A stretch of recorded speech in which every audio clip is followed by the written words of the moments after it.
everybody. This is Jeff Moore from Gruesome Magazine with another movie review. Today I have Doc Rotten with me. How are you doing today, Doc? I'm doing good, sir. Glad to be here to talk about a film called Darken. It sounds scary. It sounds dark, right? All right. Yes. This is another film that is part of the Blood in the Snow Film Festival. It's a Canadian film festival. It runs from November 23rd through the 26th. And this one is less horror, a little bit more fantasy, maybe a little sci-fi. It certainly has some horror elements in it,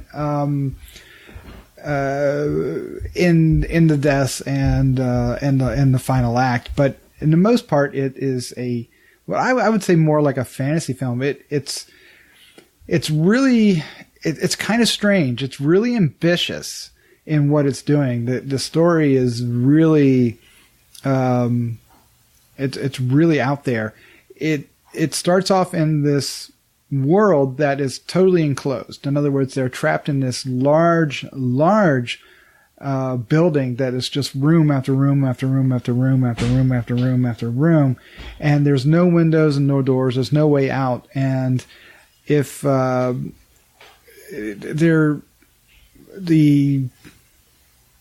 mythology of this world is basically saying that, you know, the outside world is desolate and dangerous, and they're safe in this little environment that Mother Darken has created for them and saved them.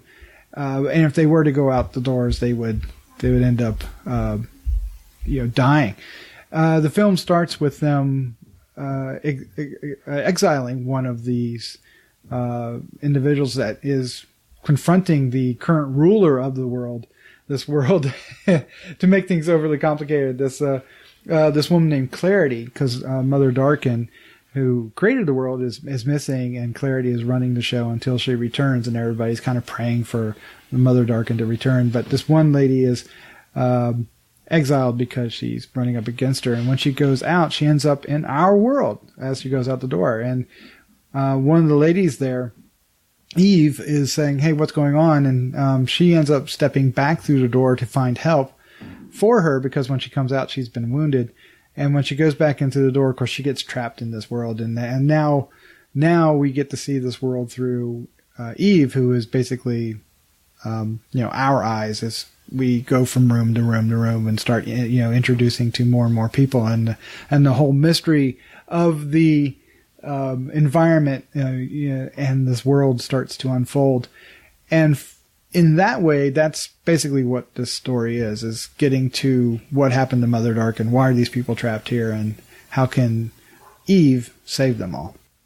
It actually sounds kind of confusing in sort of a cube-like environment that you don't really know where you're at any given time. It does have that problem, because it's basically a series of sets of rooms that are all very similar in the fact that, there's no real true lighting source other than, lights, right? You don't get any sense of direction or anything. So that does not help this film. It's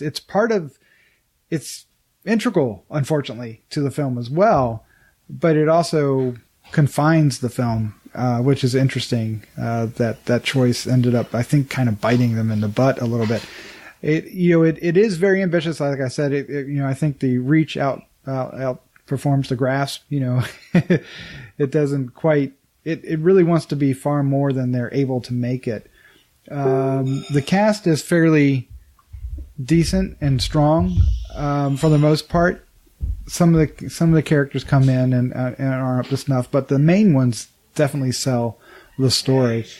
The kind of the problem is that they don't engage you enough because of the Eve character. And she's the one you want to follow, but she's not part of this. And they don't really make an effort until the final act to make her a part of it. And once the final act does happen, then it does kick into high gear, and then it becomes far more interesting in that respect.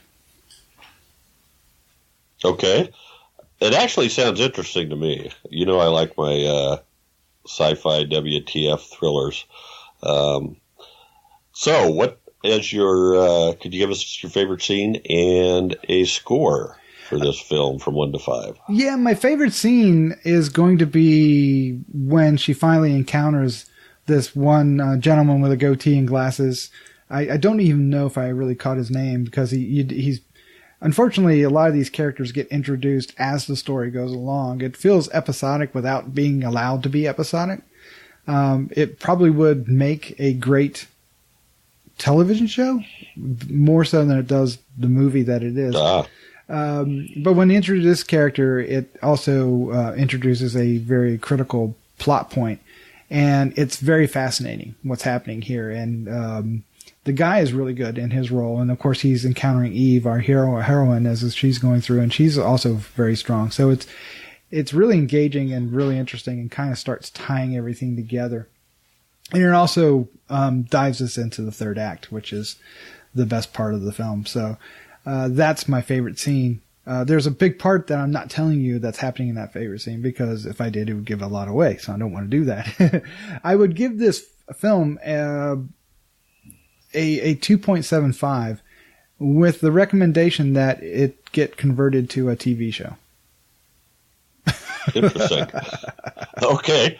Well, I think I'm going to keep an eye out for it, just because I like undecipherable science fiction thrillers.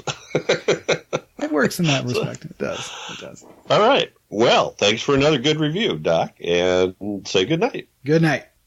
Be sure to visit GruesomeMagazine.com to listen to the other Gruesome podcasts, Hard News Radio, and Decades of Horror. Also, check out the Gruesome Magazine Quarterly, available in digital and print on-demand format.